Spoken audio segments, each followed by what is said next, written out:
हिंदू नेता को धमकी देने वाले मौलवी के मामले में सूरत क्राइम ब्रांच ने बिहार के मुजफ्फरपुर से शहनाज को गिरफ्तार किया और सूरत ले आई। सूरत में हिंदू नेता को धमकी देने वाले मौलवी की गिरफ्तारी के बाद पूरे मामले का पाकिस्तान कनेक्शन सामने आया है।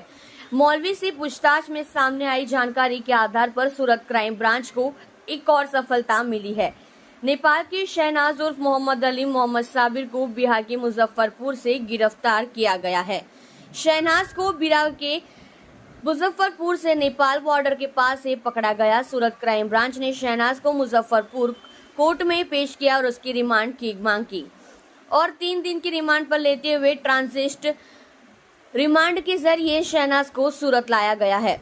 मुजफ्फरपुर कोर्ट ने शहनाज के 3 दिन की रिमांड मंजूर कर ली। रिमांड के दौरान शहनाज से पूछताछ में नए चौंकाने वाले खुलासे होने की संभावना है।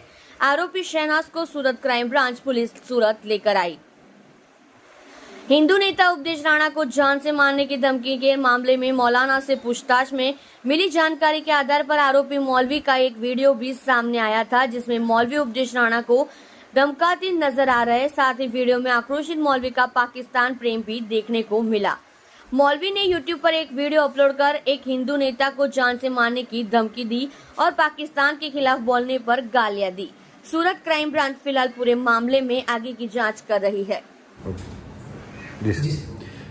ગઈ તારીખ 4ના રોજ સુરત ક્રાઇમ બ્રાન્ચ દ્વારા કઠોરના એક મૌલવી મોહમ્મદ સોહેલ અબુબક્કર ટિમોલને ચોક બજાર વિસ્તારમાંથી પકડવામાં આવ્યો હતો એક બાતમી આધારે, જેની પૂછપરછ દરમિયાન અને જેના મોબાઈલના ડેટા જોતા એક નેપાળ અને એક પાકિસ્તાનના નંબર સાથે સતત સંપર્કમાં હતો સોશિયલ મીડિયા દ્વારા, અને જે પાકિસ્તાન અને નેપાળના જે માણસો હતા, પાકિસ્તાનના ડોગર અને નેપાળના શહેનાજ સાથેની ચેટમાં એને હિન્દુ સનાતન ધર્મના સ્થાપક ઉપદેશ રાણા અને નુપુર શર્મા, હૈદરાબાદના રાજા સિંહ વગેરે લોકોને ધમકી આપવા બાબતની પણ ચર્ચા કરે છે, વેપન મેળવવા બાબતની ચર્ચા કરે છે અને ઉપદેશ રાણાને મારી નાખવા બાબતની પણ એની સાથે ચર્ચા છે।